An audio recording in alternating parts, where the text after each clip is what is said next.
Hello and welcome to Life on the Balance of Fitness. My name is Shak Kaizi. I'm the CEO of Trainers on Demand and I'm the host of Life on the Balance of Fitness. I created this channel in order to provide information that beginners need to make it an advance in their fitness journey. If you stay with me to the end of the video, I have a special host in studio and he'll help us share how to lose weight, how to gain weight, how to stay consistent in the gym, and how to get a six-pack.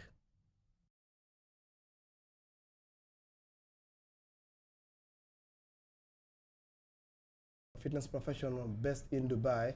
And before we start, I'll give you a simple intro about him. Isaac, thank you very much for inviting me over. You're welcome. Webalinyo. Otherwise, I'm glad to be here. I'm a fitness trainer in Dubai. I've been here for quite a while, as you may as well know. Been in the industry for, say, 10 years. Okay. I lost count, to be honest. Yeah, with time. So more than 10 years? More than 10 years. With time of doing this, you just lose count and you just enjoy it. Let's jump right in, right? Yeah. For someone who started their fitness journey and they really love to make progress every other time, and there's something that is very common and I would love for you to throw more light on it. How can they lose weight? Great question over there. You want to look at it as how much output are you putting, first of all, literally input and output. Input and output. Yeah. So you want to, first of all, know how much output you're going to be putting in. So you want to say from 6,000 to 8,000 steps is when it starts making sense for you to get the benefit of you doing anything physical. Okay. From 6 to 8,000 steps. For those who don't understand what output means, is like your expenditure. How much activity are you willing to put in your body as the day goes by? And then you get to the aspect of nutrition as a whole. I mean, people could be saying they're on a diet, but none of them is even tracking on what they're eating. And I'm telling you, if they did manage to track what they're eating and count the calories, they would be surprised. Okay. And how much calories they're eating overall. What kind of ideal basic plan would they follow? First of all, they have to do a full body analysis to understand how much muscle they do have and how much body fat they do have too. Yes. To get the whole information, the full picture of it. Yes. Get your basal metabolic rate, because people vary from one person to another. Yeah. So you see body types, genetics. So you have to approach it as an individual. And I think that's where you and I come in as professionals to look at the nitty-gritty of the information and break it down and have a systematic approach to it. Okay, so far we've gone through the point of nutrition. If someone wants to lose weight, they need to focus on nutrition. Absolutely. They need to focus on output. What other factors in place should they install for them to move forward? Physical exercising. Okay. Yeah, because losing weight is just not enough. You need to build muscle too, right? Yeah. You need to increase bone density. If you're looking at an aspect of just losing weight in general, yes. Yeah. I don't think that it's going to be. It's going to last you too long. You're looking at how to be durable too, right? Yes. So strength training would be that, avoiding injuries too. So if you're doing strength training, of course, you're going to be having more strength in your bones and your joints too.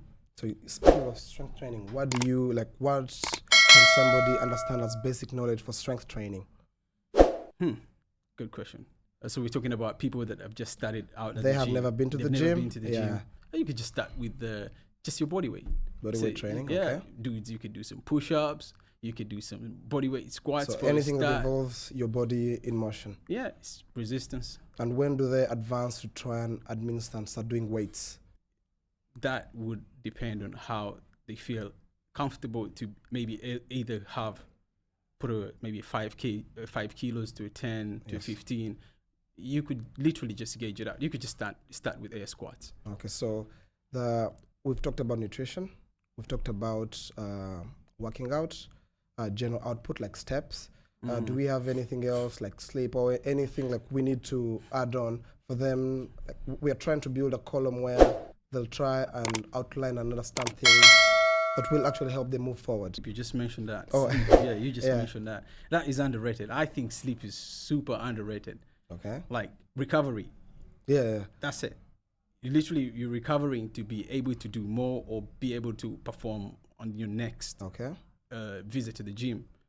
Or how many hours of sleep would you recommend? Maybe 8. maybe 7. Oh, it varies. I struggle with sleep. Depends on your output. Depends on your output. How much output are you giving in? How much stress are you putting into your body? So I can say 8, but minimum I would say 8 maybe. 8. Minimum 8 to 7. 8 to 7 hours of sleep. And you spoke something about recovery or rest. So if I've transitioned and started to do my weights, how do you advise for me to rest? Like the resting days in between. Like, I mean, what rest days should I take? Do I do it the whole week? Do I rest in between?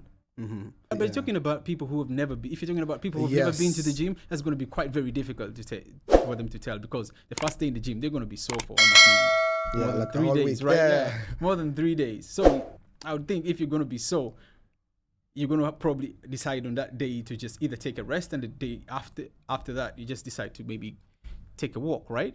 Yeah, wouldn't that make sense? I mean, it's active recovery. It's still recovery. It is recovery, yeah. You spoke something about, in between there, you said when you start, it's better you build some muscle mass and lose fat, something in that line. Mm-hmm. And that brings me to a question. How can somebody burn fat? How can somebody burn fat? Because a lot of people have a misconception of losing weight and burning fat. Mm-hmm. So how can actually somebody burn fat? I would think the first approach to that would be being able to know how much your input is. Okay. That would be very, very crucial. Your diet. I don't like using the word diet because nutrition. Your nutrition. Let's go easy. Yeah. Because when you say diet, someone thinks, "Oh, I'm going to starve myself." That's the direct translation of people. Actually, yeah. Diet. I right? agree with you on that. I do not know if you've handled clients the moment you talk about diet. They look away. Done. They're like, "Oh no, diet. I love to eat." I'm like, "Yeah, okay, you could eat, but you could just start by just cutting out some things, sugars." So, what kind of nutrition should someone focus on to be in the form to actually burn fat? I would say your macros. I would say you want to focus more on your protein intake. Okay. Your fat intake, that will keep you full for quite longer and be able to perform. At the same time, you do not want to have an increase in carbohydrate intake. I'm talking about beginners. I'm talking about, I'm not talking about very advanced people. I'm just talking about someone that wants to really just began their journey into training, to be honest. And then from there on, you would start being systematic on figuring out, okay, now I want to put on maybe 2 kilos of muscle, maybe 1 kilo. Start with that. 5 is too much. It's even difficult for me to do that. No, there's something about burning fat, losing weight. Okay, there's something about burning fat, losing weight, and building muscle. Because you spoke something about trying to gain 5 muscles and all that.